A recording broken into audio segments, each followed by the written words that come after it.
20 साल के एनडीए शासन के खिलाफ एंटी इनकम्बेंसी फैक्टर, सीमांचल में ओवैसी फैक्टर और राहुल की बूथ पर अधिकार यात्रा से कांग्रेस को मिली संजीवनी से महज चंद घंटों के पूर्णिया दौरे में पीएम नरेंद्र मोदी ने जमकर लोहा लिया। पीएम ने मुफ्त अनाज और आयुष्मान योजना के तहत मुफ्त इलाज की बात की, बिहार को सम्मान और पहचान दिलाने की बात की, लेकिन सवाल है कि क्या इतना काफी होगा? रिपोर्ट देखिए। रेणु से आचार्य विनोबा भावे को पूर्ण रूप करने वाली पूर्णिया की पवित्र धरती से प्रधानमंत्री नरेंद्र मोदी ने बिहार को 40,000 करोड़ से ज्यादा की सौगात दी। मुस्लिम बहुल जिले वाले सीमांचल में जो एक मुद्दा प्रधानमंत्री के बयान में सबसे ज्यादा छाया रहा, वो था घुसपैठ का मुद्दा। साथियों, कांग्रेस और आरजेडी ने न केवल बिहार के सम्मान को खतरा है, बल्कि बिहार की पहचान को भी खतरा है। आज सीमांचल और पूर्वी भारत में घुसपैठियों के कारण डेमोग्राफी का कितना बड़ा संकट खड़ा हो चुका है। बिहार, बंगाल, असम, कई राज्यों के लोग अपनी बहनों बेटियों की सुरक्षा को लेकर चिंतित है। इसलिए ही मैंने लाल किले से के डेमोग्राफी मिशन की घोषणा की है। लेकिन वोट बैंक का स्वार्थ देखिए, कांग्रेस, आरजेडी और उसके इकोसिस्टम के लोग घुसपैठियों की वकालत करने में जुटे हैं, उन्हें बचाने में लगे हैं और बेशर्मी के साथ विदेश से आए घुसपैठियों को बचाने के लिए ये नारे लगा रहे हैं, यात्राएं निकाल रहे हैं। ये लोग बिहार और देश के संसाधन और सुरक्षा दोनों को दांव पर लगाना चाहते हैं। लेकिन आज पूर्णिया की इस धरती से मैं इन लोगों को एक बात अच्छी तरह समझाना चाहता हूं। ये आरजेडी कांग्रेस वालों की जमात, जरा कान खोल के मेरे बात सुन लो। जो भी घुसपैठिया है उसे बाहर जाना ही होगा। अररिया, किशनगंज, पूर्णिया और कटिहार के 4 जिले और 22 असेंबली सीटों से सजे सीमांचल में जहां मुस्लिम वोटर किसी कैंडिडेट की हार और जीत तय करते हैं, वहीं ध्रुवीकरण की सियासत से बीजेपी अपनी पैठ बढ़ाने में कामयाब रही है। चुनावों में बीजेपी की हालिया कामयाबी की सबसे बड़ी वजह लाभुक वर्ग का पार्टी की ओर झुकाव है। प्रधानमंत्री अपनी इस ताकत से वाकिफ है, लिहाजा उन्होंने खास तौर पर गरीब लाभुक वर्ग से वादा किया कि अपने घर का अपना सपना जल्द पूरा होगा। ये मोदी की गारंटी है। इतनी बड़ी तादाद में आप लोग हमें आशीर्वाद देने के लिए आए, इतने लंबा समय रुके रहे, मैं आपका बहुत बहुत आभार व्यक्त करता हूं। और विलंब से आने के लिए मैं फिर एक बार जनता जनार्दन के चरणों में क्षमा याचना करता हूं। साथियों, आज यहां बिहार के विकास के लिए करीब 40,000 करोड़ रुपया की परियोजनाओं का लोकार्पण और शिलान्यास हुआ है। रेल, एयरपोर्ट, बिजली, पानी से जुड़ी ये परियोजनाएं सीमांचल के सपनों को पूरा करने का माध्यम बनेगी। आज यहां 40,000 से ज्यादा लाभार्थियों को पीएम आवास योजना के तहत पक्का घर भी मिला है। इन 40,000 परिवारों के जीवन में आज एक नई शुरुआत हुई है। धनतेरस से पहले, दिवाली से पहले और छठ पूजा से पहले अपने पक्के घर में गृह प्रवेश बहुत सौभाग्य से होता है। मैं इन परिवारों को बधाई देता हूं, शुभकामनाएं देता हूं। साथियों, आज का ये अवसर मेरे उन बेघर भाइयों बहनों को भरोसे देने का भी है। एक दिन उनको भी पक्का घर मिलेगा, ये मोदी की गारंटी है। बिहार में खासकर सीमांचल में राहुल गांधी की वोटर अधिकार यात्रा में लोगों की बड़ी भीड़ जुटी, लेकिन प्रधानमंत्री ने इस यात्रा को ये कहकर खारिज कर दिया कि जो लोग मेरे आने से पहले यहाँ के चक्कर काट आए, उन्होंने पहले मखाना का नाम भी नहीं सुना होगा। साफ है, पीएम मोदी का तंज कटिहार में राहुल गांधी के मखाना किसानों से चर्चित मुलाकात पर था। साथियों, बिहार के किसानों के पास आय का एक साधन मखाने की खेती भी रहा है, लेकिन पिछली सरकारों ने मखाने की भी उपेक्षा की और मखाना किसानों की भी उपेक्षा की। और मैं दावे से कहता हूं, ये जो आजकल यहां आकर के चक्कर काटते हैं ना, उन्होंने मेरे आने से पहले मखाना का नाम भी नहीं सुना होगा। ये हमारी सरकार है जिसने मखाना को प्राथमिकता दी है। साथियों, मैंने बिहार के आप लोगों से राष्ट्रीय मखाना बोर्ड के गठन का वायदा किया था। केंद्र सरकार ने कल ही राष्ट्रीय मखाना बोर्ड की स्थापना के लिए नोटिफिकेशन जारी कर दिया है। बिहार में चुनाव करीब है और प्रधानमंत्री विपक्ष की कमजोरियों का फायदा उठाने से नहीं चूकते। बीड़ी पर जीएसटी कम किए जाने के बाद केरल कांग्रेस के ट्वीट को याद दिलाना वो नहीं भूले।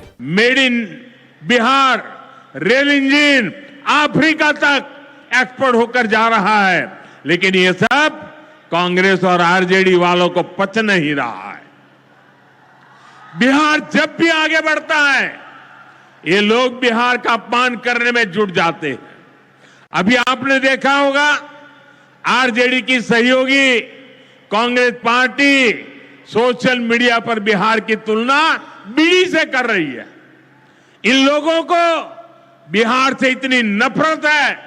प्रधानमंत्री मोदी जानते हैं कि हालिया चुनावों में साबित हुआ है कि महिला वोटर ही असेंबली चुनावों में पार्टियों की हार और जीत तय करती हैं। लिहाजा उन्होंने खास तौर पर बिहार की महिला वोटरों की रसोई की चिंता और पर्व त्योहार को अच्छी तरह मनाने की उनकी हसरत से जोड़ा। अब से ठीक हफ्ते बाद नवरात्र का पहला दिन आएगा और उसी दिन 22 सितंबर से देश में जीएसटी एकदम कम हो जाएगी।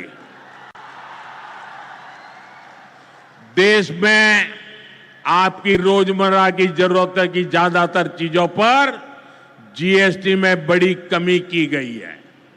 यहां आई मेरी माताओं बहनों, मैं खास तौर पर बताना चाहता हूं, जीएसटी कम होने से माताओं बहनों का रसोई का खर्च बहुत कम होने वाला है। कई बार प्रधानमंत्री सूत्रों में अपनी बात रखते हैं। पूर्णिया में उन्होंने G5 का सूत्र दिया, जी से गरीब, जी से घर, जी से घुसपैठिया, जी से जीएसटी और जी से मोदी की गारंटी।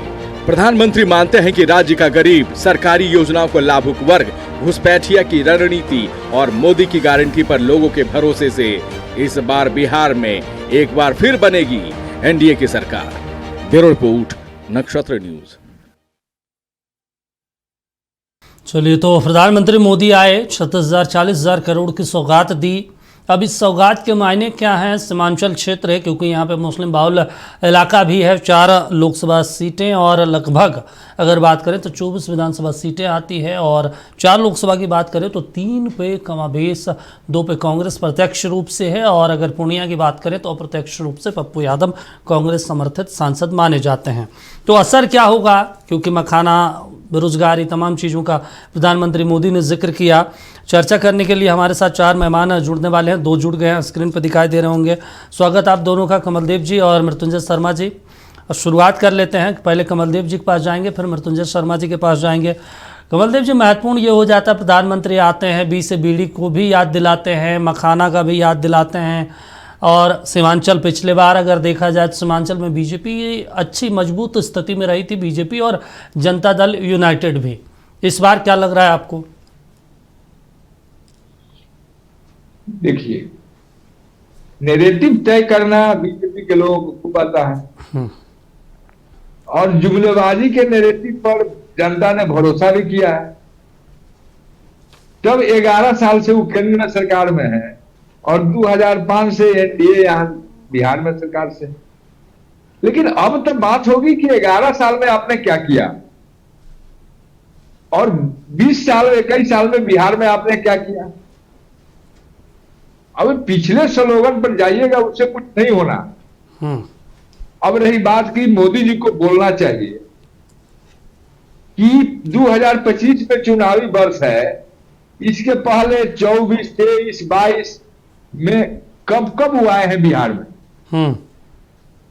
और 40,000 लाख का या कितना का जो सौगात की बात है, जी सौगात तो बराबर देते हैं।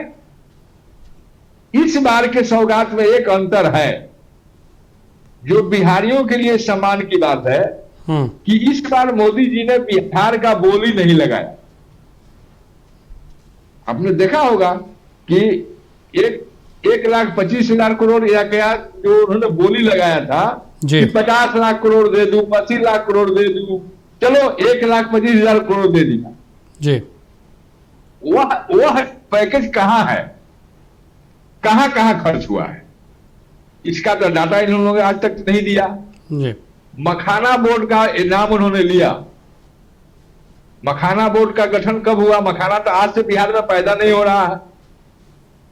और आप याद कीजिए कि 14 में सत्ता के आने के पहले भी आपने सीमांचल में और मिथिलांचल में मखाना का जिक्र किया था और मखाना बोर्ड के गठन की बात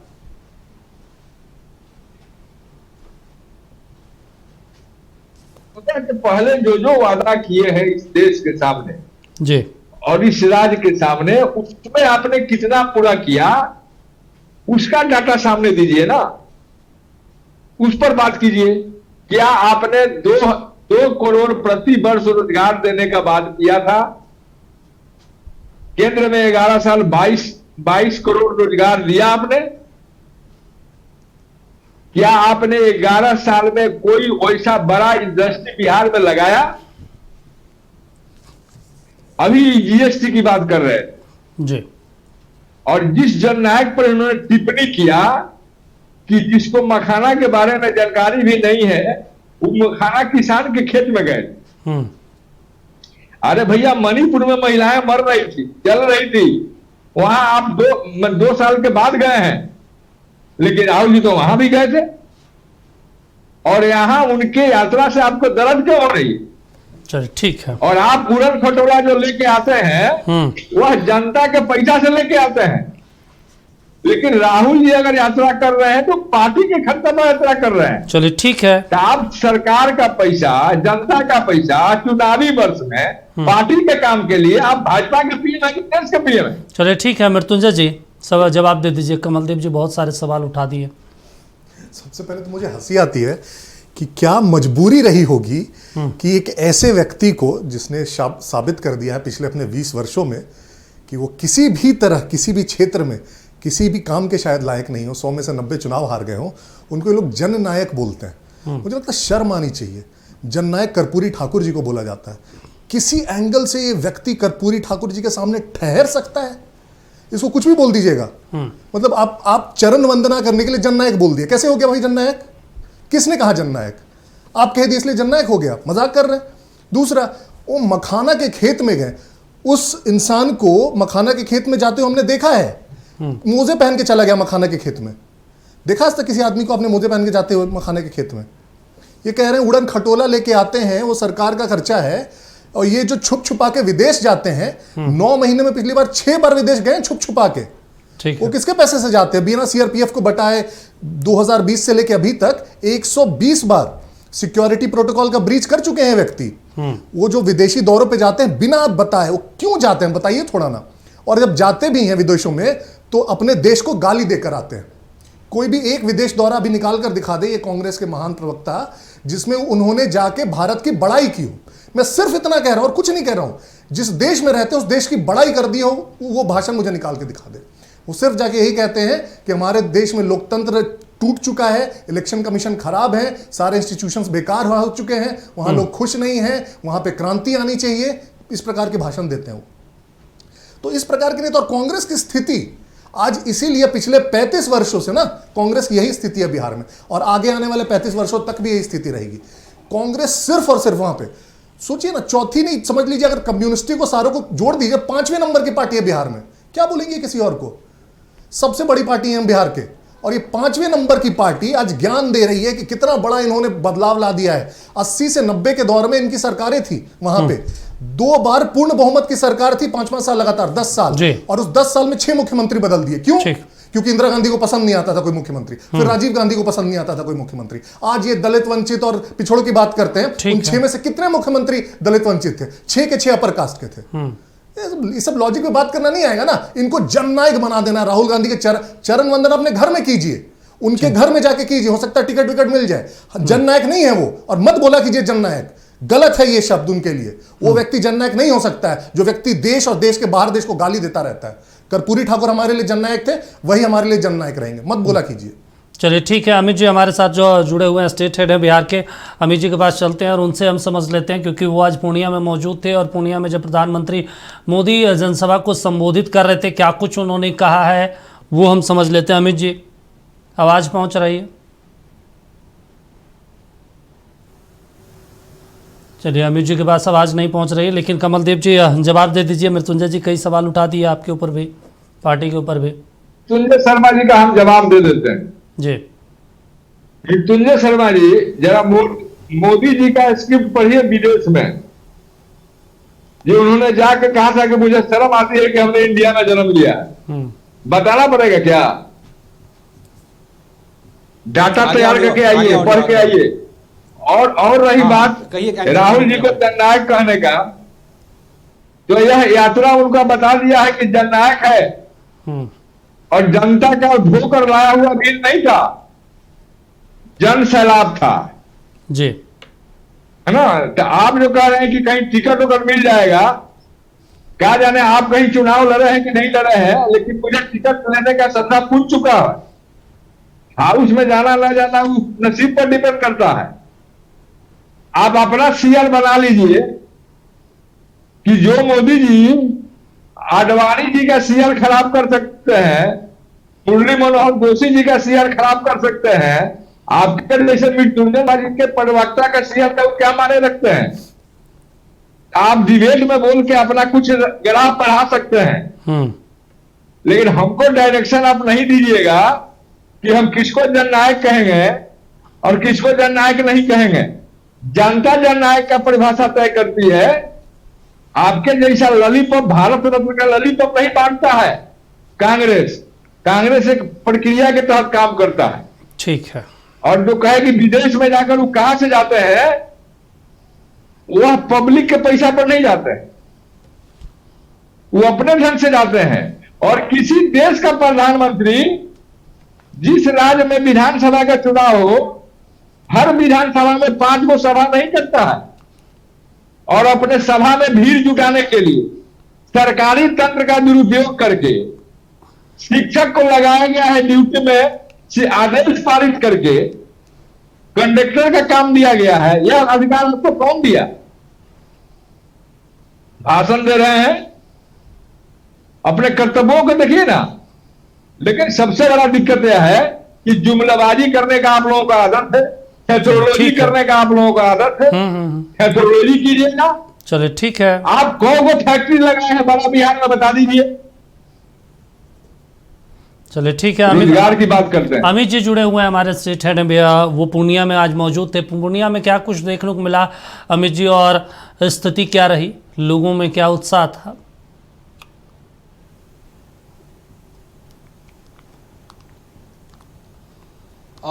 बिल्कुल, देखिए जो उत्साह दिखा, कमोबेश जो स्थिति थी पूर्णिया की, सीमांचल की धरती पर प्रधानमंत्री पहुंचे थे और यहाँ पर खासकर जो एयरपोर्ट की मांग लंबे समय से थी, वो एयरपोर्ट का उद्घाटन पहले उन्होंने किया और उसके बाद जो 3 ट्रेन दिए हैं यहाँ से, इसको लेकर एक अलग खुशी खासकर सीमांचल वासियों में है। और जो 4000 करोड़ का फंड की बात कही जा रही है, वो तमाम तरीके की लेकर उत्साह तो है ही लोगों में। और जो भीड़ देखने को मिला खासकर, वो कमोबेश 3.5 लाख लोगों की बैठने की कैपेसिटी वहां पर बनाई गई थी कि 3.5 लाख लोग वहां पर आ सकते हैं। लेकिन जो लोग आए वो उससे ज्यादा थे। लेकिन एक इसमें कह सकते हैं कि जो प्रधानमंत्री का टाइमिंग को लेकर थोड़ा इबट हुआ, थोड़ा लेट हुआ। जो सुबह से लोग आ रहे थे वो 12-1 बजे के बाद लौटना शुरू हो गए, क्योंकि कड़ाके की धूप थी। तो इस कारण बहुत सारे लोग जो हैं वो वापस चले गए। लेकिन जो सीमांचल की धरती पर प्रधानमंत्री पहुंचे और पहुंचने के बाद जो एयरपोर्ट की मांग लंबे समय से थी, एयरपोर्ट का उन्होंने उद्घाटन किया और जो 3 ट्रेनें देने के बाद जो सौगातें प्रधानमंत्री ने यहां पर दी, कहीं ना कहीं ये सीमांचल में ये एक फैक्टर बनेगा और कह सकते हैं कि आज से एनडीए ने यहां पर सीमांचल में बिगुल फूंक दिया है विधानसभा चुनाव का। और ये एक अहम फैक्टर पूरी तरीके से एनडीए चाहेगी कि इस तमाम मुद्दे को जो है वो बिहार विधानसभा चुनाव में महज करीब 15 दिनों का समय महज बच गया है जब आदर्श आचार संहिता पूरे बिहार में लग जाएगा। तो बीजेपी चाहेगी कि इस तमाम मुद्दे को जो है, चूंकि देखिए राहुल गांधी का वोट अधिकार यात्रा ने माहौल बनाया था पूरे बिहार में, और उसके बाद प्रधानमंत्री सीमांचल, देखिए सीमांचल कितना बड़ा रोड़ा बनता है। तेजस्वी यादव अगर सीएम नहीं बने तो उसका एक विशेष फैक्टर जो है वो सीमांचल को भी माना जाता है। और सीमांचल में प्रधानमंत्री का आना और इस तरीके से सौगात का बारिश करना और लोगों का जमावड़ा जो हुआ था वो 3.5 लाख प्लस था वहां पर, चूंकि कैपेसिटी इतनी थी लेकिन उससे ज्यादा लोग पहुंचे थे। तो इसको पूरी तरीके से एनडीए विधानसभा चुनाव में भुनाने में कोई कसर नहीं छोड़ेगी। सुमन, चलिए ठीक है मृत्युंजय जी। देखिए कमल जी भी कई जवाब दिए, कई सवाल भी उठाए, लेकिन महत्वपूर्ण ये हो जाता है कि सीमांचल जो क्षेत्र है, आप समझ ही रहे हैं, स्क्रीन पे भी हम लगातार ग्राफिक्स के जरिए समझा रहे हैं, 24 विधानसभा सीटें हैं, मुस्लिम बाहुल है। तेजस्वी यादव सीएम नहीं बने 2020 में, यही वो क्षेत्र रहा जो कारण बना। इस बार चीज़ें बदल गई है, लग रहा है राहुल गांधी विशेष जोर दे रहे हैं, तेजस्वी यादव विशेष जोर दे रहे हैं इस क्षेत्र में। सबसे पहले तो मुझे ये स्टेटमेंट थोड़ा सा गलत लगता है कि सीमांचल के कारण तेजस्वी यादव सीएम नहीं, 5 सीटें वहां से असरुद्दीन ओवैसी की पार्टी लेकर आई। मुझे लगता है कि उससे ज्यादा बड़ा फैक्टर अगर आप देखेंगे तो शायद पॉलिटिकली आप मुझसे पूछेंगे तो चिराग पासवान का अलग चुनाव लड़ना, हाँ, है ना, तो उनकी ज्यादा भी सीटें आई हैं वही कारण से। तो अब चिराग पासवान को अगर आप कंबाइन कर दीजिए एनडीए के साथ तो बहुत ज्यादा डिस्टेंस आ जाता है। तो फिर जो सीमांचल फैक्टर इतना छोटा पड़ जाता है कि उसके रहने ना रहने से तेजस्वी का सीएम न बनना ये बहुत दूर की बात है, पहला। दूसरा, सबसे पहले तो ये जो महागठबंधन है ये अभी तक तय ही नहीं कर पाई है कि इसका सीएम उम्मीदवार कौन है। बार बार सीधे सीधे पूछने के बावजूद, एक ही स्टेज पर राहुल गांधी तेजस्वी यादव हैं, उसमें किसी के द्वारा पूछे जाने के बावजूद कि बोल दीजिए कि तेजस्वी सीएम उम्मीदवार है, उन्होंने नहीं कहा। तेजस्वी यादव के बार बार ये कहने के बावजूद कि 29 में राहुल गांधी जी को हम लोगों को प्रधानमंत्री बनाना है, उनको लगा कि कम से कम रेसिप्रोकेट करते हुए बोल देंगे कि इनको भी सीएम बनाना है, नहीं कहा गया। उनके प्रवक्ताओं से बार बार पूछा जाता है, नहीं कहा गया। पूछ लीजिए, अभी कांग्रेस के एक और प्रवक्ता बैठे, तेजस्वी यादव को सीएम बनाना चाहते हैं या नहीं, या राहुल गांधी को शायद बनाना चाहते हो। तो उस सेंस में मुझे लगता है कि सबसे पहले अगर आप इलेक्टोरल कॉम्बिनेशन देखेंगे 2020 का और 25 का, दो सबसे बड़े अंतर जो दिख रहे हैं, एक तो चिराग पासवान हमारे साथ है, दूसरा कुशवाहा जी भी हमारे साथ है। तो अगर आप 2005 से देखें तो आज तक का सबसे फॉर्मिडेबल इलेक्टोरल कॉम्बिनेशन एनडीए का इस बार बन के आया, सबसे ज्यादा। इनफैक्ट ये सारे लोग कभी भी साथ में नहीं आए थे। उस हिसाब से आप देखेंगे तो एनडीए बहुत ही ज्यादा कंफर्टेबल पोजीशन में। सीमांचल की जहां तक आप बात करते हैं, मैं बिल्कुल मानता हूं वहां पे एआईएमआईएम एक फैक्टर है, पिछली बार भी एक फैक्टर थी और इस बार भी एक फैक्टर रहेगी, इससे भी मैं इनकार नहीं करता हूं। लेकिन फिर भी देखिए, आप 2020 के चुनाव देखिए, सीमांचल में 24 सीटों में सबसे बड़ी पार्टी कौन सी उभर के आई? बीजेपी उभर के आई। एक इलेक्टोरल कॉम्बिनेशन के तौर पे देखेंगे तो बीजेपी प्लस जेडीयू उभर के आई। तो ठीक है, उससे फर्क पड़ेगा, मगर फिर भी सारे करीब करीब, अगर एक आप मगर शाहबाद छोड़ दे तो बाकी जितने भी प्रमंडल है उसमें बीजेपी जेडीयू लीड करती रही है, इस बार भी करेगी। शाहबाद में पिछले बार कमजोर स्थिति में रही है। चलिए ठीक है, कमलदेव जी जवाब दे दीजिए। एक महत्वपूर्ण चीज़ है कि राहुल गांधी पूरे बिहार का भ्रमण करते हैं, यात्रा करते हैं, चीज़ों को समझने का प्रयास करते हैं, फिर भी बिहार में कांग्रेस पार्टी कमज़ोर रह जाती है। इस बार भी जो आप लोग कभी ना 80 सीट कभी 90 सीट मांग रहे हैं, वो भी लग नहीं रहा है कि वो स्थिति में आप लोग रहेंगे, या फिर महागठबंधन देगी आपको? हमको लगता है कि आज शायद एनडीए के घटक और बड़े नेता राम मांझी जी का स्टेटमेंट आपने नहीं देखा, और चिराग पासवान जी का भी स्टेटमेंट इसके पहले का आपने नहीं देखा। पोस्टर बा अभी मृत्युंजय शर्मा जी एक बात कह रहे थे कि कांग्रेस ने नहीं कहा कि तेजस्वी मुख्यमंत्री के चेहरा। हर पार्टी का अपना रणनीति होता है, चुनावी रणनीति होता है जी। अब तो हो चुका है, कोऑर्डिनेशन कमेटी डिसाइड करेगी। हम कब डिसाइड करेंगे, कब कहेंगे, ये मेरा काम है ना। आपके कहने से तो हम कहेंगे नहीं, और मीडिया के कहने से भी तो हम नहीं कहेंगे। मीडिया भी बार बार एक क्वेश्चन उठाती है और एक ही जवाब मिलता है कि कोऑर्डिनेशन कमेटी अच्छे ढंग से काम कर रही है। सारे हमारे एलआई पार्टी जो है अच्छे ढंग से काम चल रहा है, पॉजिटिव चल रहा जी। है, आने वाले समय में सब बात की जानकारी आपको हो जाएगी। आपके बेचैनी से तो हम कहेंगे नहीं, लेकिन आपके यहां अमित शाह जी कह के गए कि नीतीश जी के नेतृत्व में हम चुनाव लड़ेंगे, जी, लेकिन उन्होंने कहा 25 और 30 के मुख्यमंत्री नीतीश कुमार है। महाराष्ट्र में शिंदे जी का आपने नहीं देखा है क्या? वहां इतना क्या कि देवेंद्र फडणवीस मुख्यमंत्री बनेंगे। और दूसरी बात कि इन्होंने कहा कि साहब महागठबंधन क्या करेगा, ये स्थिति है, कोई नेगेटिव नहीं है। जनता आपके जुमलाबाजी को देख चुका है। यह सरकार भ्रष्टाचार में डूबी हुई है। ठीक है। एक एक मंत्री डूबे हुए हैं, एक एक कर्मचारी डूबे हुए हैं। जन सरकार के किसी काम से इस सरकार को कोई मतलब नहीं है। पलायन और बेरोजगारी पर कोई काम नहीं हो रहा है। ठीक है। आए दिन छात्रों पर लाठीचार्ज हो रहा है। कोई एग्जाम नहीं है जिसमें पेपर लीक नहीं होता हो। ठीक है। इसके लिए कोई मैकेनिज्म डेवलप नहीं किया जा रहा है। तो आज जनता यह पूछना चाहती है, युवा यह पूछना चाहते हैं, महिलाएं यह पूछना चाहती हैं। अभी माननीय मोदी जी ने पूर्णिया में कहा कि त्योहारों का बरस आ रहा है, जीएसटी में हम छूट दे रहे हैं, आज से एक सप्ताह बाद नवरात्र शुरू हो जाएगा। यह भावनात्मक घोषणा को जनता समझ चुकी है। आपने जीएसटी के बारे में जननायक राहुल जी ने 16 से इशू उठाया कि जीएसटी का तरीका ठीक नहीं है, स्लैब का चीज ठीक नहीं है। तो आप चुनाव के समय, बिहार के चुनाव के समय यह बात क्यों उठाया भाई? क्यों कम किया? अगर 16 से आप किए होते तो आज 25 हुआ। ठीक है। तो 9 साल इस राज्य के जनता को, देश की जनता को लाभ भी ना होता। चलिए ठीक है, जो आप कह रहे हैं वो हम समझ लेंगे। अमित जी से भी हम जानने का प्रयास कर लेंगे, क्योंकि वो लगातार बिहार भ्रमण कर रहे हैं। और मृत्युंजय जी से भी समझ लेंगे कि कितना क्या कुछ असर देखने को मिलेगा। एक तरफ लालू प्रसाद यादव ने पीएम के पूर्णिया दौरे पर राज्यवासियों को जुमला दिवस की बधाई तो दी, तो तेजस्वी ने पूर्णिया में पीएम के सभा स्थल से रिपोर्टिंग ही कर डाली। उन्होंने पीएम को याद दिलाया कि 11.5 वर्ष पूर्व इसी पूर्णिया जिला से बिहार को विशेष राज्य का दर्जा देने का आपने वादा किया था। क्या हुआ आपकी उस जुबान का?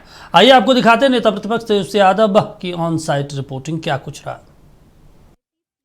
मुआयना किए, पूरी तरीके से लोगों को सुविधा नहीं मिल पा रही। गांव का क्या नाम है, टोला का क्या नाम है? सकलपुर पंचायत में क्या आपको समस्या आती है? महिला लोग को क्या दिक्कत है यहाँ? या पीछे हो जाओ यार।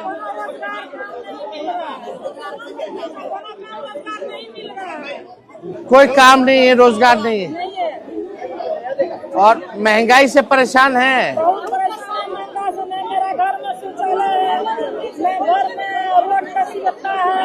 शौचालय वगैरह भी कितना लोग के घर में नहीं होगा? महिला लोग के, बहुत लोग के घर में नहीं है। जी समस्या बताइए अपना। समस्या ये है, नहीं मकान है, नहीं शौचालय है, और पति मेरा विकलांग है, और मजदूरी करेगा अंधा है, 10 रुपया बाल बच्चा गुजर करता है। बाल बच्चा को बीपीएल भी नहीं है। रोजगार का बात होना चाहिए, रोजगार रोजी भी वही बात बोल रहा है। यहाँ सब नौजवान सब बेरोजगार हो, बाल बच्चे के काम नहीं है, बाल बच्चा हाथा बाहर जाता है लोग कमाने दूसरा राज्य। घूसखोरी बढ़ा है। को भी काम करने के लिए जाते हैं, मोटिवेशन है, वृद्धा है, या कोई भी चीज है, तो बोलता है कि पहले पैसा लाइए हम कर देंगे काम। क्यों रे सरकार आपको कुर्सी दिया है सरकारी, इन्हें प्राइवेट वाले जहाँ भी बहुत दिक्कत है, काम वाम नहीं मिल रहा है। बेरोजगार लोग, महिला लोग बैठ के अपना घर में कर्ज ले लेके बैठ गए, लोग को रोजगार चाहिए ना। सही बात। कर्ज अदा करेगी, बिना काम के वापस कैसे करेगी? हम लोग का सरकार बनेगा तो हम लोग योजना ला रहे हैं, कर्ज नहीं देंगे। हर महीना 2,500 रुपया महिला लोग के खाता में देंगे। माई बहन मान योजना, यानी सालाना 30,000 रुपया मिलेगा। और 5 साल में 1.5 लाख रुपया मिलेगा। जैसे आप लोग जीविका दीदी हैं, कर्ज देता है, फिर आपको लौटाना होता है सूद समेत, इंटरेस्ट लगता है, तो हम लोग का सरकार बनेगा तो वापस नहीं लेगा, आपको आर्थिक मदद हर महीने करेगा। हम लोग को रोजगार चाहिए, जो हम लोग भी कुछ कर सके अपने बाल बच्चे के लिए, एकदम उनको पढ़ा लिखा के आगे बढ़ाने के लिए। तो यहाँ आसपास कहीं कोई काम नहीं है, कारखाना वगैरह कुछ नहीं है। ये वही स्थल है जहाँ प्रधानमंत्री जी आ रहे हैं, ठगने का काम करेंगे, और प्रधानमंत्री आते तो 100 करोड़ रुपए जो है सरकारी खजाने से, यानी आपके पॉकेट से खर्च होता है, और ये पॉलिटिकल प्रोग्राम सरकारी पैसे पे कर रहे हैं, यानी जनता के पैसे पे कर रहे हैं। गरीबों के बारे में बात नहीं करेंगे, शिक्षा के बारे में प्रधानमंत्री जी बात नहीं करेंगे, मुद्दे की बात नहीं करेंगे, पढ़ाई दवाई कमाई की बात नहीं करेंगे, बेरोजगारी मिटाने की बात नहीं करेंगे, इस इलाके में इंडस्ट्री कारखाने लगाने की बात नहीं करेंगे। केवल जुमला और वोट लेने, ठगने यहाँ आएंगे। चलिए, तो तेजस्वी यादव रिपोर्टिंग भी कर रहे हैं आजकल। अब इस रिपोर्टिंग का असर क्या होगा विधानसभा चुनाव में, ये समझ लेते हैं। मृत्युंजय जी देख रहे हैं, रिपोर्टिंग कर रहे हैं, बताइए। पत्रकारों का काम भी अब छीनने को तैयार है ये। नहीं, बहुत अच्छी बात है, पूर्णिया चले गए। बगल में, पटना के बगल में राघोपुर है जो इनकी कॉन्स्टिट्यूएंसी है, अभी बाढ़ में डूबा हुआ है, वहां एक भी दिन नहीं दिखे हैं ये। तेज प्रताप नजर आ रहे हैं वहां पे, तेज प्रताप नजर आ गए, ये वहां तक नहीं गए। कुछ महीने पहले इनफैक्ट एक दलित बस्ती से, वहीं राघोपुर की दलित बस्ती से बाइक पे गुजर रहे थे, तो मुंह पे रुमाल डाल लिए थे, है ना। और इनके बाबूजी जब थे, जब उनको कहा जाता था कि राघोपुर टापू बन जाता है बरसात के दिनों में, वहां पे एक पुल बनवा दिया जाए, तो कहते थे कि दियारा में पुल बनता है, वो पानी काट के ले जाएगा मिट्टी, तो पुल लटकता रह जाएगा। पुल नहीं बनवाया इन लोगों ने आज तक। इतने वर्षों तक लालू जी, राबड़ी जी, तेजस्वी जी, सब के सब विधायक रहे राघोपुर से, सब के सब लगातार, एक बार 2010 छोड़ दीजिए तो। और उसमें किसने पुल बनवाया, किसने कनेक्ट किया अभी राघोपुर को पटना से? इसी नीतीश जी की सरकार में। बिल्कुल। पूर्णिया में सवाल ऐसे पूछ रहे हैं, इंडस्ट्री नहीं है, लगता है विदेश से आए, अमेरिका से आए हैं, और महिलाओं को बोल रहे हैं कि 2,500 रुपया देंगे हर महीने, साल में 30,000 कहां से लाएंगे? जो इनके बाबूजी चारा घोटाला में जमा किए उसमें से देंगे क्या? या फिर जो कह रहे हैं कि बिना इंटरेस्ट के लोन दे देंगे, कहां से देंगे? मतलब दूसरों की जमीनें हड़प ली, इनके खुद के नाम पर 52 प्रॉपर्टीज है, चार्जशीट में है। मैं इधर उधर की बात नहीं कह रहा हूं। पूरे परिवार के पास 141 जमीन के प्लॉट्स हैं, 141 दीपक जी, 30 फ्लैट हैं। दूसरों की जमीनें हड़प ली नौकरी देने के बदले, दूसरों की जमीनें हड़प ली मंत्री बनवाने के बदले। कांति सिंह और रघुनाथ झा को मंत्री बनवाने के लिए जमीनें लिखवा ली, सब नोटेड है, मतलब इसमें कोई डाउट नहीं है। अब वो जस्टिफाई नहीं कर पा रहे कि हमने जमीनें क्यों दी। बीपीएल परिवार के व्यक्ति से जमीनें ली, अब ये पैसा देने जा रहे हैं सबको। सोचिए, ये व्यक्ति जो कैलकुलेट करके ये नहीं बता पाएगा, जब 2,500 प्रत्येक महिला को बिहार की देने लगेंगे तो कहां से लाएंगे पैसा? चलिए ठीक है, अमित जी, ठीक है, अमित जी के पास चलते हैं, उनके पास उनसे समझ लेते हैं। अमित जी, जिस तरीके से तेजस्वी यादव आए दिन रिपोर्टिंग कर रहे हैं, कल भी पूर्णिया पहुंचे थे, आज भी गए, कल जीएमसीएच में गए थे, आज लोगों से मुलाकात कर रहे हैं, कह रहे हैं क्या समस्या है, कारखाना नहीं है। 15 साल तो इन्हीं के पिताजी और माताजी शासनकाल में रही, क्या इनको पता नहीं है बिहार की स्थिति क्या है? पूरे बिहार में वोटर अधिकार यात्रा निकाल रहे थे।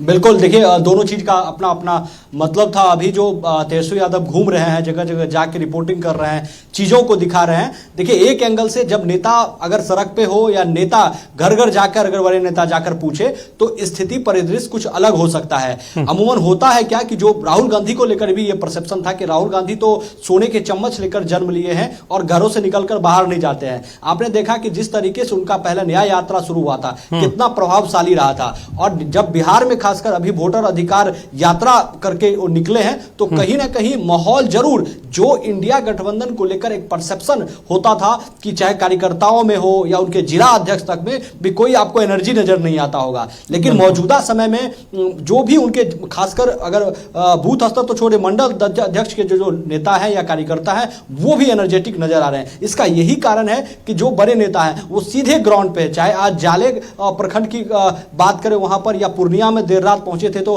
हॉस्पिटल जाकर वो विजिट करके देख रहे थे, दिखा रहे थे। ये बिल्कुल लाजमी है कि उनसे कि 15 साल उनके पिताजी से है, पिताजी ने किया राज बिहार पे, तो बिल्कुल सवाल जाहिर सी बात है उन पे बनता है, पूछा जाएगा। लेकिन मौजूदा सरकार से भी बिल्कुल भाई अगर विपक्ष इसी तरीके से सशक्त रहे, विधानसभा चुनाव में सिर्फ आप सड़क पे नहीं आ जाइए, 5 साल जो भी पार्टी अगर विपक्ष में है वो अगर इसी तरीके से सड़क पे और चीजों को स्पष्ट और सामने दिखाए तो चीजें अलग हो सकती है। अगर बड़े नेता सड़क पर जिस तरीके से अभी होते तो वो अलग हो सकती है। लेकिन विधानसभा चुनाव में सिर्फ सभी लोग घर से निकलते हैं, विधानसभा चुनाव में आके सिर्फ स्थिति को दिखाते हैं। ये 4 साल पहले किसी व्यक्ति को स्थिति नहीं दिखता। वाकई क्या यही स्थिति आज तो है नहीं, ये लंबे समय से ये स्थिति बनी आ रही है, उसे आप विधानसभा चुनाव में सामने ला रहे हैं। तो इसे मानसिकता को बदलना होगा। जो भी विपक्ष है, अल्टीमेटली बिहार को बढ़ना है, बिहार को आपको बढ़ाना है, चाहे इंडस्ट्री के क्षेत्र में हो, रोजगार के क्षेत्र में हो, एजुकेशन के क्षेत्र में हो या स्वास्थ्य के क्षेत्र में हो, जो आप सीधे तौर पर दिखा रहे हैं कि बदहाल है। तो इसमें इस बिहार की बढ़ोतरी के लिए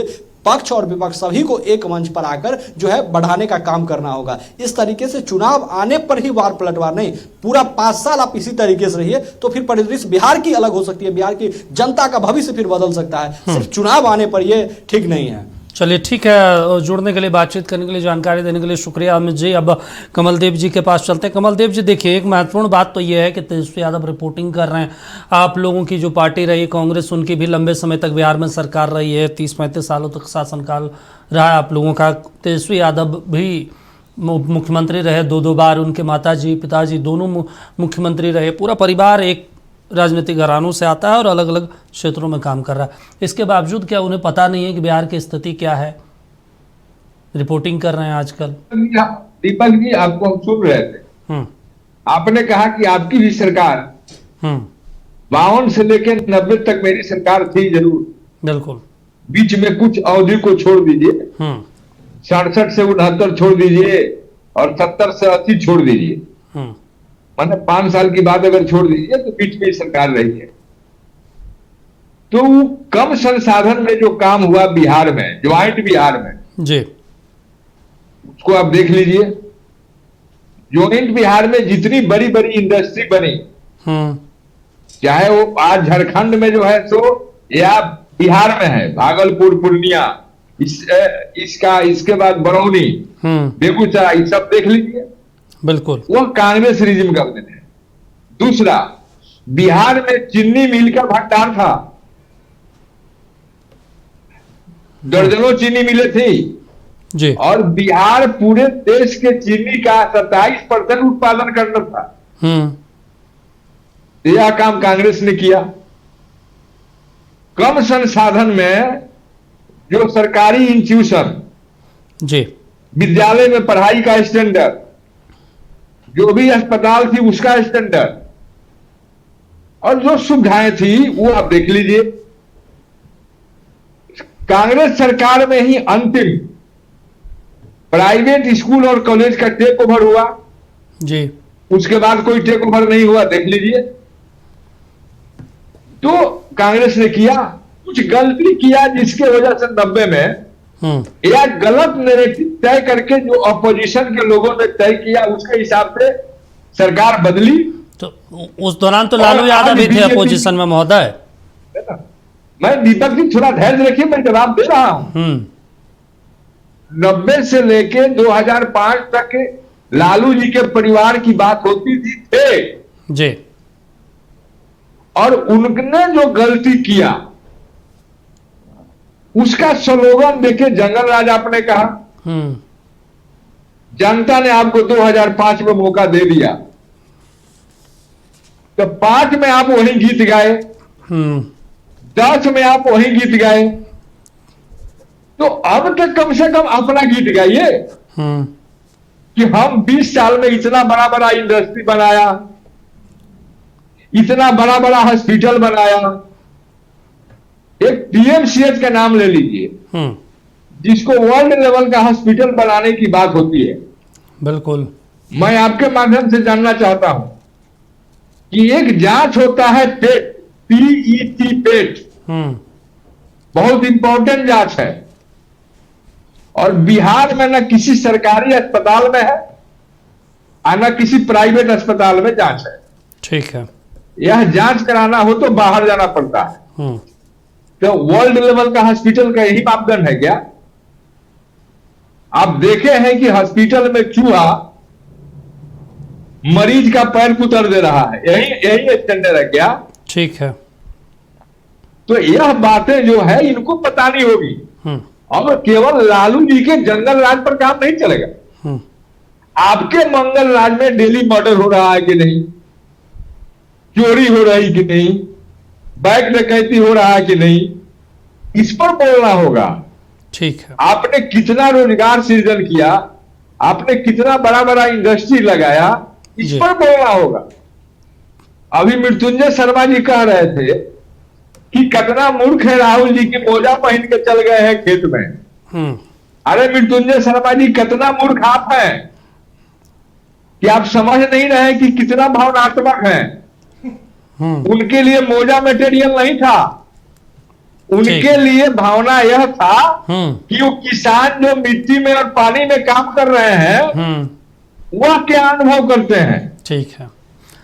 तो आपने तो 8 लाख का सूट पालने वाले नेता के अगुवाई में चमचागिरी करते हैं। कमल देव जी, आठ नहीं, आप किसानों की भावनाओं को समझते हैं तो कांग्रेस की सरकार रही इतने सालों तक, मखाना बोर्ड का गठन नहीं किया, मांग तो हो नहीं रही थी, बहुत लंबे समय से मिथिला के लोग मांग कर रहे थे, हुआ आके एनडीए सरकार में। दीपक जी कांग्रेस ने किसानों के मजबूरी को समझा तो 76,000 करोड़ ऋण माफ किया। ठीक है। जिस पर बीजेपी के लोग हंगामा किए थे कि पैसा कहां से आएगा। ठीक है। और मैं आपके माध्यम से बीजेपी प्रवक्ता से जानना चाहता हूं कि 2014 से लेकर अभी तक मोदी जी ने कितने अपने कॉर्पोरेट मित्रों का ऋण माफ किया है? ठीक है, बता दीजिए। किसानों का ऋण माफ क्यों नहीं हुआ? ठीक है महोदय। महिलाओं के लिए, नहीं एक सेकंड दीपक जी, महिलाओं के लिए माननीय प्रधानमंत्री जी कह रहे थे, उज्ज्वला योजना का बात कर रहे थे मंच पर। चलिए, जरा आपने देखा है कि उज्ज्वला योजना का क्या स्थिति है? चलिए ठीक है मृत्युंजय, ठीक है सर। मृत्युंजय जी देखिए, एक महत्वपूर्ण चीजें हैं, तमाम चीजें तो गिनवाई जा रही है, उन्होंने गिनवा दिया कि 76,000 करोड़ रुपए माफी किया गया है, किसान सम्मान निधि के जरिए 6,000 रुपये दिया जाता है, वो उन्होंने नहीं गिनवाया। लेकिन महत्वपूर्ण बात यह है कि बिहार में लगातार एनडीए में भी घमासान है। मांझी जी कह रहे हैं 20 सीटें, चिराग जी का पोस्टर लगाया गया कि चिराग पासवान सीएम चेहरा हों। इसके अलावा हर रोज लाठीचार्ज बिहार पटना की धरती पर हो रहा है। हर रोज दरोगा अभ्यर्थी हों, चाहे फिर डायल 112 हों, चाहे फिर और भी अलग अलग विभाग के लोग हैं, हर रोज प्रदर्शन कर रहे हैं। आप ही के बीजेपी मुख्यालय के बाहर 163 धारा लगा दिया गया। नहीं, लाठी चल गया। अब सुन भी लीजिए, बोल दिए बहुत, मोजा पहन के चल गए थे, कहीं नहीं बोले जूता पहन के ही चल जाते, इतना ज्यादा भावनात्मक लगाव है तो उससे भी ज्यादा अब सुन लीजिए, अब सुन लीजिए, अब सुन लीजिए, शांति से जब सुनना भी सीखिए कम से कम। नहीं, अब बीच में मत बोलिए, सुन लीजिए, अपना बारी आएगा तो बोलिएगा। सबसे पहले इन्होंने कहा, सुनिए, सबसे पहले इन्होंने कहा कि बड़े कम संसाधन में, और इसी तरह की हल्की बातें, हम लोगों ने बहुत काम किया जब कांग्रेस 90 तक सरकार थी। डेटा वेटा पता नहीं होता है। 1990 में बिहार का पर कैपिटा इनकम देश के पर कैपिटा इनकम के आधे पे आ गया था, 50%। दीपक जी 1990 तक किसकी सरकार थी? 50 से 90 तक इनकी। उसके बाद ये कहते हैं लालू जी से गलती हुई 90 के बाद। जो लालू जी से गलती नहीं हुई, कांग्रेस उसमें बराबर की भागीदार थी। एक बार भी लालू जी की खुद की सरकार नहीं थी मेजॉरिटी की, कांग्रेस उसकी सहभागी थी। और सिर्फ एक एग्जाम्पल देता हूं मैं आपको दीपक जी, 1999 में 2 नरसंहार होते हैं लगातार नारायणपुर और शंकर बिहार में, जहानाबाद के। वाजपेयी सरकार बोलती है कि जो यहां की सरकार है लॉ एंड ऑर्डर मेंटेन करने में सफल नहीं है, तो 356 लगाते हैं, और 356 लगा दिया गया। राबड़ी देवी जी की सरकार को बर्खास्त कर दिया गया। लेकिन राज्यसभा में बहुमत नहीं था। कांग्रेस क्या करती है? कांग्रेस समर्थन नहीं देती है उसको, कहती है कि राबड़ी जी ही मुख्यमंत्री रहनी चाहिए। वापस राबड़ी जी मुख्यमंत्री बनती हैं और 10 दिनों बाद सेनारी में 34 लोगों की नरसंहार होती है। और उसके परिणाम स्वरूप इस कांग्रेस ने जो इतना हेल्प किया उनको, कांग्रेस के 23 एमएलए थे, 23 को मिनिस्टर बना दिया जाता है। ये कांग्रेस का चरित्र है। तो ये कहते हैं ना कि लालू जी ने गलती की, आप बराबर के भागीदार रहे। आपने अगर समर्थन नहीं दिया होता उन 15 वर्षों तक, तो लालू जी ने जो किया वो नहीं कर पाते। दूसरा, आप कहते हैं कि कौन सा काम कर दिया, कौन सा काम नहीं किया। दीपक जी आप भी ग्राउंड रिपोर्टिंग के लिए जाएंगे, आपके लोग ग्राउंड रिपोर्टिंग के लिए जाएंगे, आप पूछ लीजिए आज बिहार का इंफ्रास्ट्रक्चर देश के किसी भी राज्य से इंफ्रास्ट्रक्चर से कंपेरेबल है। बिल्कुल। कोई भी बोल दे कि अगर नहीं है, चाहे सड़कों के मामले हो, बिजली की अवेलेबिलिटी के मामले में, किसी भी मामले में हो। आप बोलते कौन सा ऐसे इंडस्ट्री खड़ा कर दिया। हॉस्पिटल की बात कर रहे थे, एम्स किसने दिया पटना में? दरभंगा में एम्स कौन बना रहा है? दरभंगा में एयरपोर्ट किसने दिया? आज पूर्णिया में एयरपोर्ट किसका निकला? फैक्ट्री की बात करते कल, अरे बहुत पीछे नहीं जाते हैं, सुन लीजिए ना, बहुत पीछे नहीं जाइए। कल आदित्य बिरला का फैक्ट्री खुला है बेगूसराय में, पता भी नहीं होगा, सुन लीजिए ना, बिल्कुल पता भी नहीं होगा इनको। तो इस तरह की हल्की बातें करना ना, क्या दिया वो डेटा बताइए, आप बताइए ना डेटा। दूसरा, इस प्रकार के जो ये नीति नियम बताते हैं 76,000 करोड़ ऋण माफ कर दिया, सिर्फ यही लोग कर सकते हैं, ये सब ऋण माफ कर दिया। पॉलिसी में होता है कि आप पॉलिसी जब डिजाइन करते हैं तो उसका कितना लॉन्ग लास्टिंग इफेक्ट होता है। ऋण माफ करना सबसे आसान काम होता है दीपक जी, 2,500 रुपए देना सबसे आसान काम होता है। इस सरकार ने क्या किया, कहा कि आपको खेती करने के लिए जब इनपुट की जरूरत होती है, उस समय चूंकि आपका धान नहीं बिका होता है, पैसे नहीं होते हैं, 3 बार आपको हम 2,000 रुपए देंगे, किसान सम्मान निधि 6,000 रुपए। यह पॉलिसी कहलाती है जो अभी नीतीश जी ने किया कि 10,000 रुपए महिलाओं को उद्यमिता के लिए देंगे, बिल्कुल, और उसके बाद इवैल्यूएट करेंगे और जो महिला अच्छा कर पाएगी उसको 5 लाख एक्स्ट्रा देंगे। यह होता है पॉलिसी। इनकी तरह नहीं कि तुमको 5 दे देंगे, तुमको 2 दे देंगे, तुमको 3 दे देंगे। और उसके बाद होता क्या है, हिमाचल में देखिए, हिमाचल में अभी सुक्खू सरकार ने क्या किया, वहां के सरकारी कर्मचारियों का वेतन घटाने जा रही है। देश में पहली बार किसी राज्य में ऐसा हुआ होगा, सरकारी कर्मचारियों का वेतन घट रहा है, बैंकरप्ट हो गई हो। तेलंगाना के इनके रेवंत रेड्डी कहते हैं हमारा खजाना खाली है। कर्नाटका की इनकी हालत वही खराब, कर्नाटका में तो दिन बस तुष्टीकरण ही चलते रहता और कुछ चलता ही नहीं है वहां पे। 3 राज्य सरकारें चलाते हैं, बता दीजिए ना एग्जाम्पल, बिहार से कंपेयर करके बता दीजिए, किसी की फिस्कल हालत ज्यादा अच्छी हो, किसी में ग्रोथ ज्यादा अच्छा हुआ हो। इन्हीं की 3 सरकारें। तो बिहार में जितना विकास पिछले 20 वर्षों में हुआ है सबको ही जानता। महिलाओं के बारे में बात कर रहे थे, अगर सबसे बड़ा समर्थक वर्ग एनडीए और नीतीश जी का कोई है तो महिलाएं। कोई भी हंसेगा इस बात पे। हम लोगों ने 50% आरक्षण दिया पंचायत में, नौकरियों में 1/3 आरक्षण दी, कांस्टेबल में भर्ती में दिया। इतना महिला सशक्तिकरण देश के किसी भी राज्य में नहीं हुआ, किसी भी राज्य हमने किया। आप पिछड़ों की बात कर रहे थे, ओबीसी ईबीसी बाइफर्केशन क्यों नहीं किया आपने 15 साल? वो नीतीश जी को क्यों आके करना पड़ा? आरक्षण का लाभ क्यों सिर्फ ओबीसी में जो सबसे समृद्ध जातियां उनको मिलती रहती? ईबीसी बाइफर्केशन करके दिखाया। ये होता है समाजवाद, ये होती है पॉलिसी। लेकिन इधर उधर की हल्की बातें कर देना, बताइए किसका ऋण माफ किया, आप बताइए। अगर आपको हिम्मत है और डेटा है तो लगाइए अपना पूरा कांग्रेस का वर्कफोर्स और बताइए मोदी जी ने किस इंडस्ट्रियलिस्ट का ऋण माफ किया और कितना वॉल्यूम है, डेटा बताइए मुझे। बता नहीं पाएंगे, लेकिन हल्की बात करने लगेंगे इधर उधर कितना हुआ। ठीक है कमल जी, आखिरी रिएक्शन। आपको नहीं पता है? नहीं, आपको नहीं पता है, जैसे 76,000 करोड़ पता तो बताइए। क्यों पढ़ के नहीं आए हैं? पढ़ के नहीं आए हैं? क्यों पढ़ के नहीं आए हैं? शर्मा जी, हम तो पढ़ के आए, आप हमको तो नहीं, हमको पता है 0 है, आपको पता है तो बताइए। जी, जितना कॉर्पोरेट ऋण माफ हुआ है, अरे तो बताइए ना डेटा, किस कंपनी और कितना, बता दीजिए अगर हिम्मत है तो। अगर हिम्मत है तो बता दीजिए। अदानी का माफ हुआ कितना, कौन से प्रोजेक्ट में और कितना, बता दीजिए। कितना वॉल्यूम बताइए और क्यों माफ हुआ, बताइए ना हमको, एक डेटा बताइए। हल्ला कम कीजिए, बात सुनिए। अरे तो बताइए ना डेटा। तो हम सुन रहे, आप बोल रहे थे तो हम सुन रहे थे। चलिए ठीक है। जो भी बात मृत्युंजय जी ने कहा, यह इनकी मजबूरी है कि कहेंगे। मैं आपके माध्यम से जानना चाहता हूं कि एनडीए की सरकार है बिहार में 20 वर्षों से, एक एग्जाम का नाम बताइए जिसमें पेपर लीक नहीं हुआ हो। एक ऐसा बताइए छात्रों का आंदोलन जिस पर लाठीचार्ज नहीं हुआ हो। ठीक है। एक महिलाओं का आंदोलन बताइए जिसमें लाठीचार्ज नहीं हुआ हो। तो यह सरकार लाठीचार्ज करा के जनता की आवाज को रुकना क्यों चाहती है? ये तो बताना होगा ना इनको। अभी तक प्रोफेसर की बहाली के लिए कितने दिन से आवेदन लिया हुआ है और विश्वविद्यालय आयोग अभी तक सभी टीचरों का बहाली नहीं कर सका। ठीक है। दरोगा बहाली पर कल लाठीचार्ज हुआ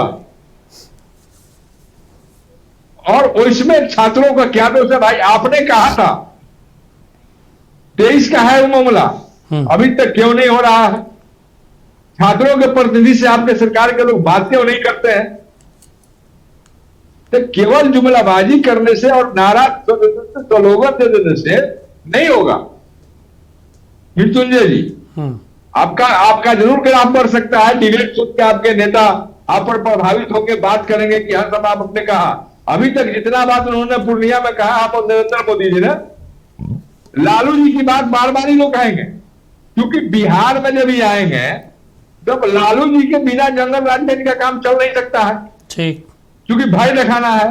आपके मंगल राज में डेली डकैती हो रही है, डेली मर्डर हो रहा है, अखबार उठा के देख लीजिए, डाटा देख लीजिए, कितने लोग मर रहे हैं। तो ये मंगल राज है। चलिए ठीक है, ध्यान देना होगा भाई। ठीक है मृत्युंजय जी, आखिरी रिएक्शन आपसे। और मैं सबसे पहले बस एक ही इस जवाब के रूप में सवाल पूछना चाहूंगा कि जो 8 लाख भर्ती हुई, जिसका तेजस्वी क्रेडिट लेते हुए घूमते हैं, उसको कांग्रेस मानती है कि नहीं क्यों भर्ती हुई है? तो या तो बोलिए भर्ती नहीं हुई, और या तो फिर क्रेडिट मत लीजिए। तो वो क्लैरिफाई कर दीजिए कि तेजस्वी जो क्रेडिट ले रहे हैं वो झूठ बोल रहे हैं कि 8 लाख भर्ती नहीं हुई, पहला। दूसरा, मैं फिर से वही कह रहा हूं, पिछले 20 वर्षों में आप क्राइम बोल सकते हैं, क्राइम कहीं जीरो नहीं होता है दीपक, मैं मानता हूं आज भी और इंप्रूव होने की जरूरत है। लेकिन कम से कम मैं एक बहुत फैक्ट बोलना चाहूंगा, कम से कम स्टेट क्रिमिनल्स के साथ नहीं है, और जो गवर्नमेंट है उसको क्रिमिनल्स नहीं चला रहे हैं। वो क्राइम करके ना सीएम हाउस में नहीं जाता है। वो जैसे सुभाष यादव अभी बता रहे थे कि फिरौती की रकम की जो डीलिंग होती थी वो सीएम हाउस में होती थी, वो नहीं ना होती है। पुलिस रिएक्ट करती है। जितने भी मर्डर्स हुए अभी 24 घंटे के अंदर पुलिस ने रिएक्ट किया है, पकड़ा गया है शूटर्स को, इनफैक्ट जिसने प्लान किया था उसको पकड़ा गया। तो कम से कम स्टेट से रिएक्ट करती है। उस जमाने में हम कभी अब नहीं जाने वाले जहां सीएम हाउस से ही ऑपरेट होते थे ये लोग, बहुत अंतर है। चलिए ठीक है, कमल जी आखिरी रिएक्शन। और अब संजीव मुखिया पेपर लीक में जब सरकार हुई, ठीक है, उसके पहले वो कहां थे, उसका ब्लूप्रिंट देना पड़ेगा क्या आपको? चलिए ठीक है सर। संजीव मुखिया पुलिस के नजरों से बाहर रहे, कैसे बाहर रहे? जबकि पेपर लीक के हर मामला में मिशन लिपटा रही हुई है। आरोप लगा देना, कह देने से नहीं होगा। संरक्षण आज भी मिल रहा है। चलिए ठीक है सर, अपराध हो रहा। चलिए ठीक है, जो आप लगा रहे हैं आरोप वो आने वाले दिनों में भी देखने को मिलेगा। लेकिन आप दोनों जुड़े, उसके लिए आप दोनों का शुक्रिया। बड़ा सवाल है कि सीमांचल में आज प्रधानमंत्री मोदी आए, कई बातों का जिक्र किया, असर क्या होगा ये बिहार की जनता अब ईवीएम के जरिए तय करेगी।